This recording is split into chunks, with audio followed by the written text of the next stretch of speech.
home security in uncertain times. The further I go in my life, the more I feel uncertain about some of these things. And it makes sense. We have lived through the Ferguson tornado. We have lived through the Ferguson riots, and we were attacked by a guy with two knives at a homeschool chess club. There are plenty of times that we have not been secure in our person, or especially like with the tornado or the riots, secure in our home. There's a lot of those emotions roiling around inside me. But there are some really simple things that we can do that will actually secure our homes better, keep our families safer, and they're so easy. And a lot of them are just completely overlooked. So let's go ahead and jump into it.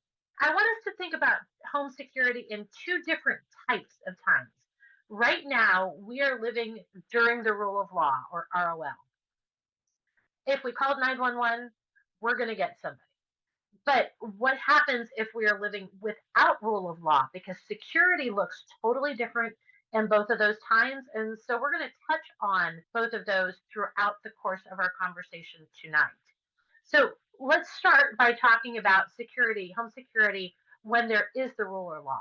So it is going to look different because we can count on police officers coming. We can count on paramedics showing up. We can count on firefighters. Even where we live in the country, which is a ways out, my son was out mowing the yard a couple of years ago, and he got some grass caught up underneath the lawnmower.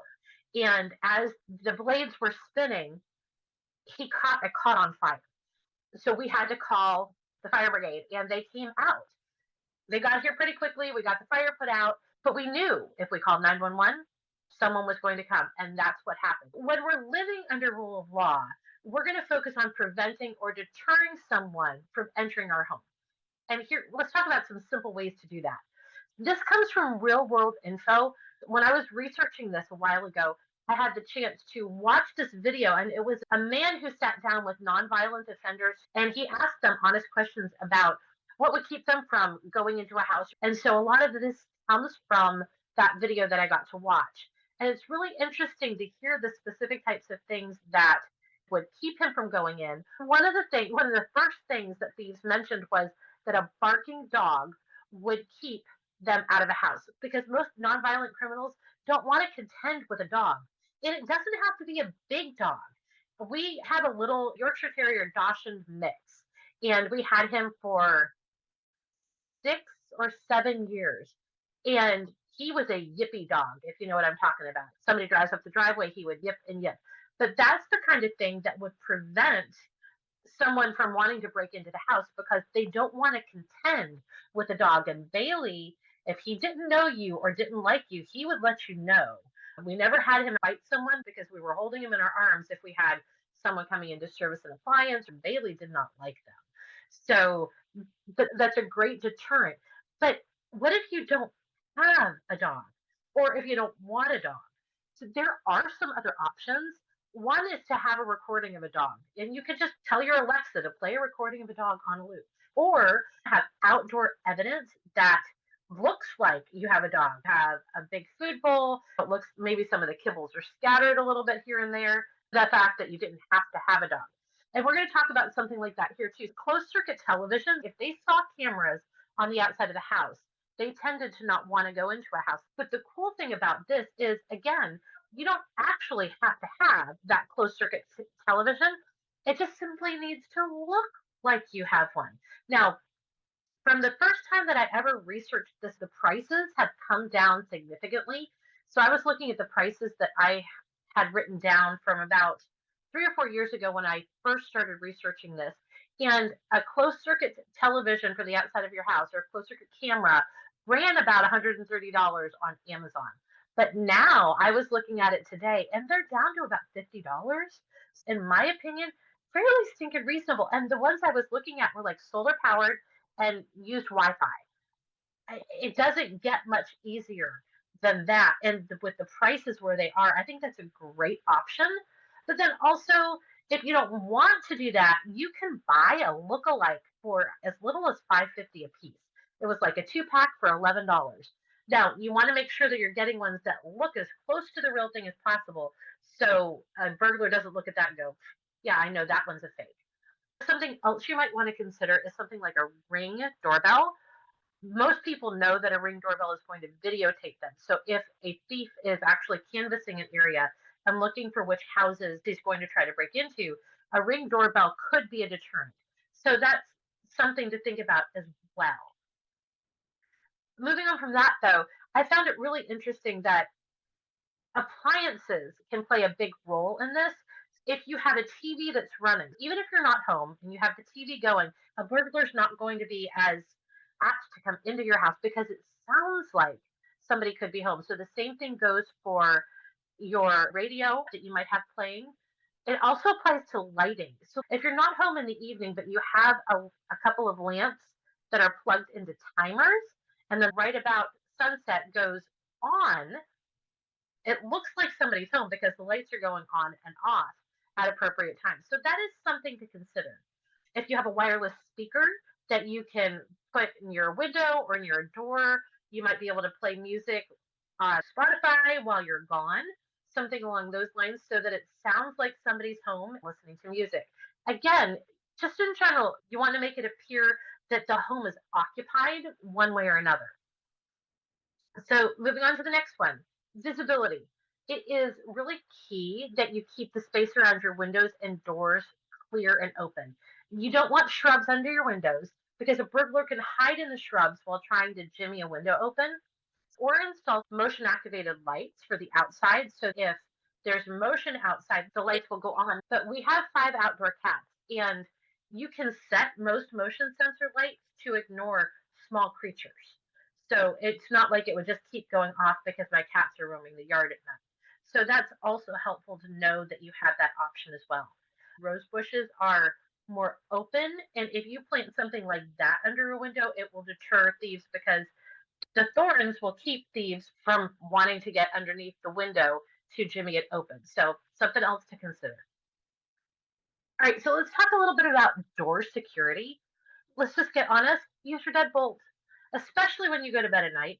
But even when you leave the house, just lock your deadbolt or and make sure that your regular door is locked. And it should go without saying, but there are some times that I come home and I'll realize that somebody didn't lock the door, and we have plenty of people coming and going from our house nowadays. So there's always a chance the back door didn't get locked because somebody had gone out it, and when the person went out the front door, they didn't realize that somebody had gone out the back door earlier and didn't lock it. Make sure you're keeping your doors locked when you go. Uh, Also, something else you can do is to secure your door jamb.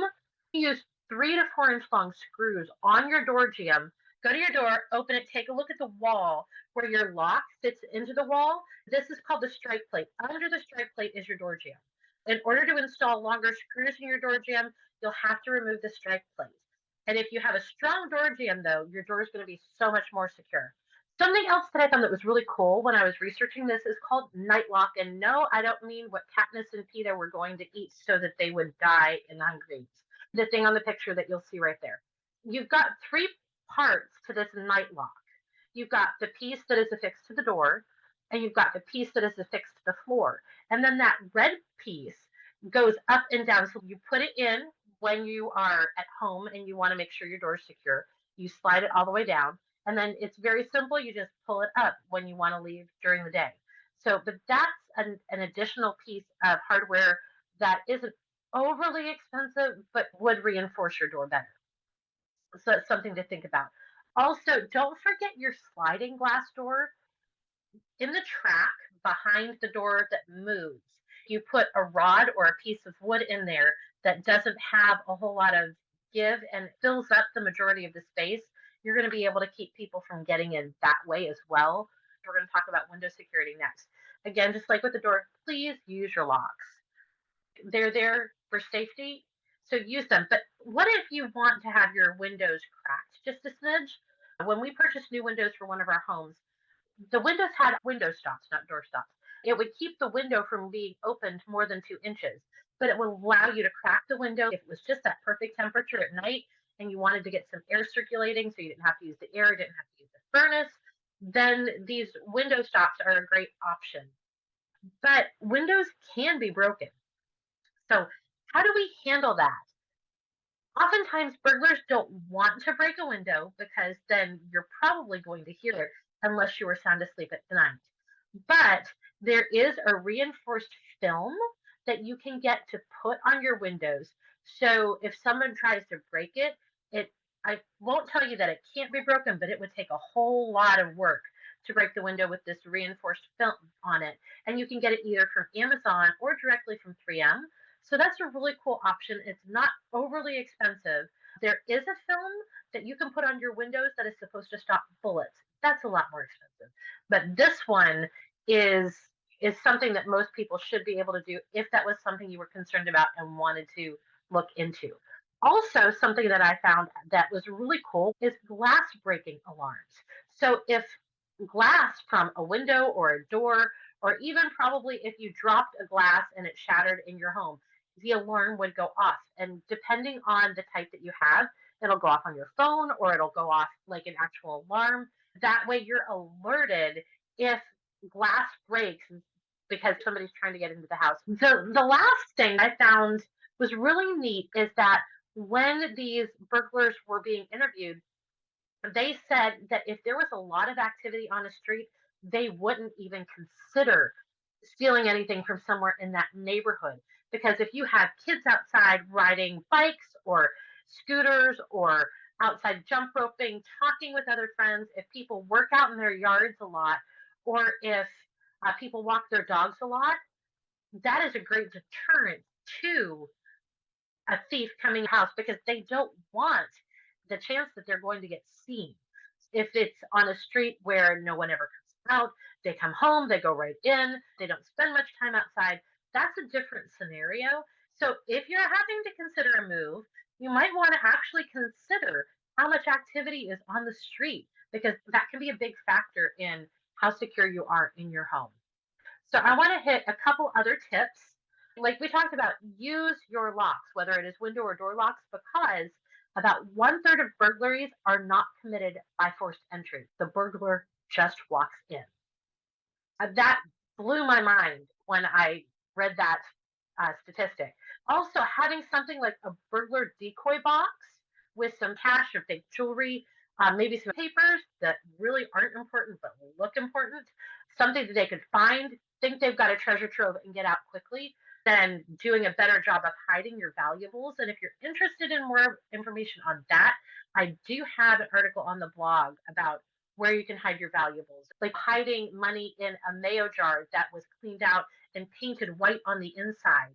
Other things are stuck in there with it so it doesn't rattle if it's shaken. So tips that I found that I passed along on that article. So you may want to check that out. Also, make sure you shut your blinds at night. You don't want people to know where you are. And if you're not home, then it gives people just a great view into your house. So make sure you shut your blinds at night. So that really covers the rule of law. So when we are living in the rule of law, those are things that we can do to be more secure in our homes. But let's talk a little bit about what security without rule of law looks like because it really is totally different. Let's talk about that difference. When you're living without the rule of law, you don't want to look like you have anything worth taking. If you have a nicely manicured yard, it says someone's living comfortably there. They must have stuff to steal. If you have a thriving garden, they might think, I'll steal it and then go find out who's tending it and take everything else they have. If you have security cameras, if you're truly living without rule of law, security cameras say they have something worth stealing. I find it really interesting that when you're living under rule of law, security cameras are a good thing. When you're living without rule of law, security cameras are actually not a good thing. So when you want to be secure in your home and you're living without rule of law, the idea is you want to blend in. What do other houses look like? Do they have a broken window or two? Mimic them. I know that means the cold air is going to come in or hot air is going to come in, but it is better to be safe and secure in your home than it is to be as worried about the heat or the cold. Do you have an untended yard? That's going to suggest that nobody is there. Maybe you could even put debris in your yard. I read an article about someone in an area in Jerusalem where there was a lot of fighting going on. And some houses looked like they had a lot of stuff. They had security cameras, they had high walls. It screamed, we have stuff. But there were people who literally just let their yards go, let everything go, put stuff in their yards. People left them alone, but they had just as much stuff as the people who looked like they had things worth taking. And so I find that it's a mental game as much as it is a physical game. You want to be careful. You don't want to have lights on at night, even if they're battery powered. You don't want to have sounds that people can hear that are going to cause them to realize people are there and actually thriving in their environment. You also need to be careful with smells, which I find is really interesting and provides a lot of challenge because where we live in the winter, it gets really cold. Fire is how we would heat a house.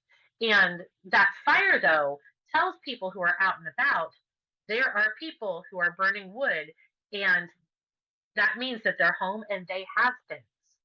The rule of thumb when you're dealing without rule of law security, you pull your visible perimeter in while extending your invisible perimeter out. And we'll talk about both of those terms. Your visible perimeter. In other words, if somebody were driving along the road, would your house stand out?